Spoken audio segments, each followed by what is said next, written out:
Eu sempre estou aqui falando para você sobre a importância dos documentos corretos na estética, mas eu sei que às vezes a teoria por si só, ela deixa vocês com algumas dúvidas. E eu decidi então fazer um vídeo um pouco diferente. Eu decidi trazer aqui um documento para vocês para a gente ver na prática como ele funciona, como a gente preenche ele, o que é que ele precisa conter.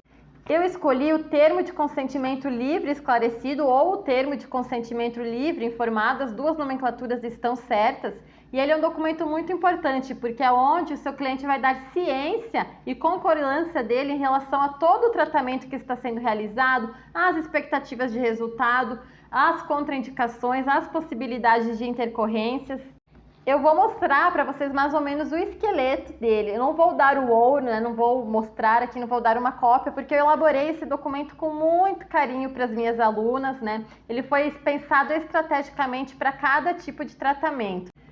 Por quê? Porque o termo tem que ser específico para cada tratamento, tá? O que eu escolhi aqui é o da toxina botulínica, o Botox, que eu sei que vocês gostam muito, que vocês utilizam muito no dia a dia.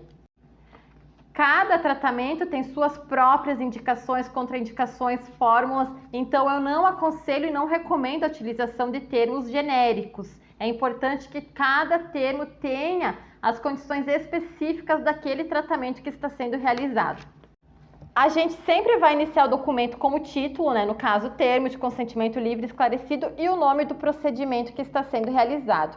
Depois a gente vem com a qualificação do cliente. Aqui você vai tentar fazer ela sempre o mais completa possível, com nome, data de nascimento, endereço, profissão, porque são informações que podem sim te ajudar de alguma forma. Depois a gente vai vir com a parte da definição do tratamento proposto. Aqui você vai explicar o que é o tratamento que está sendo realizado, como ele funciona, quais são os ativos que são utilizados. Depois a gente vai ter um tópico relativo às contraindicações. Quem não pode fazer esse tratamento? São contraindicações absolutas ou não? Por exemplo, no caso do Botox, ele é um tratamento contraindicado para quem tem alergia à proteína do ovo. É uma contraindicação muito específica do tratamento do Botox. Depois a gente vai ter um tópico relativo às intercorrências e reações adversas. Aqui você tem que deixar muito claro e específico a possibilidade da ocorrência de intercorrências ou de reações e quais são essas. Você pode colocar quais são as reações adversas comuns e imediatas, quais não são comuns, quais são as intercorrências que não são comuns a médio ou longo prazo ou de forma imediata. Tem que ser tudo muito claro. Por exemplo, no caso do Botox, é muito comum que de forma imediata a gente tenha o surgimento de inchaço, de vermelhidão na área da aplicação. Essa é uma reação adversa comum e imediata. Mas também tem reações que não são tão comuns ou não acontecem com tanta facilidade ou não devem acontecer, mas que existe essa possibilidade, né? Por exemplo, a paralisia facial. Não tenham medo de colocar essas informações, elas não vão assustar o seu cliente, elas vão informar, tá? Você não pode omitir essas informações dele, mesmo que esse resultado não seja um resultado fácil de ocorrer, não seja um resultado comum ou que dependa de alguma falha do profissional, existe de alguma forma, mesmo que remota, essa possibilidade. Então o cliente tem que ficar informado disso. Depois a gente vai ter um dos meus tópicos favoritos, o tópico das expectativas de resultado e do pós-procedimento. Você tem que deixar o cliente realmente ciente do que ele pode esperar daquele tratamento. Se for um tratamento que somente vai amenizar linhas de expressão, você jamais pode utilizar as palavras como elimina linhas de expressões, porque isso vai gerar uma expectativa irreal no seu cliente, no seu paciente. Então tome muito cuidado com as palavras, deixe muito claro o que é de fato esperado e possível para aquele tratamento. Aqui você também vai deixar muito claro quais são os cuidados que o seu cliente, que o seu paciente tem que tomar em casa ou no pós-procedimento para que ele tenha aquele resultado ou para que ele não facilite a ocorrência de algum problema, de alguma reação.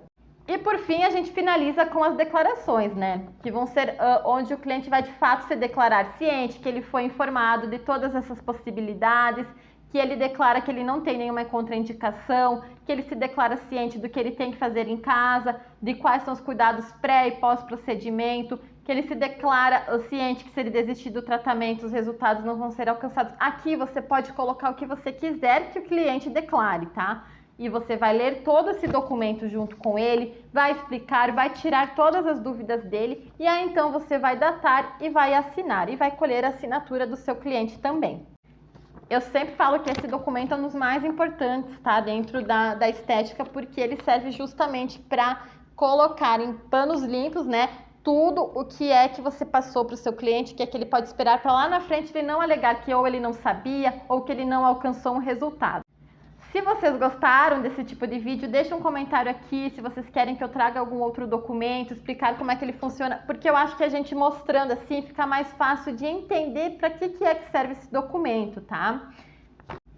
Não é um documento de fácil elaboração, exige estudo, eu fiz isso com muito carinho e dedicação para as minhas alunas.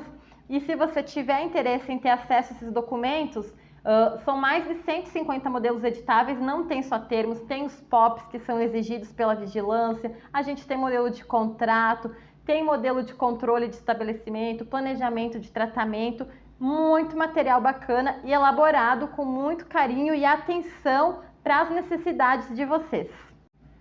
Como sempre, minhas redes sociais, meu Instagram, meu WhatsApp está aberto aí para qualquer dúvida e em breve eu volto com mais conteúdo para vocês.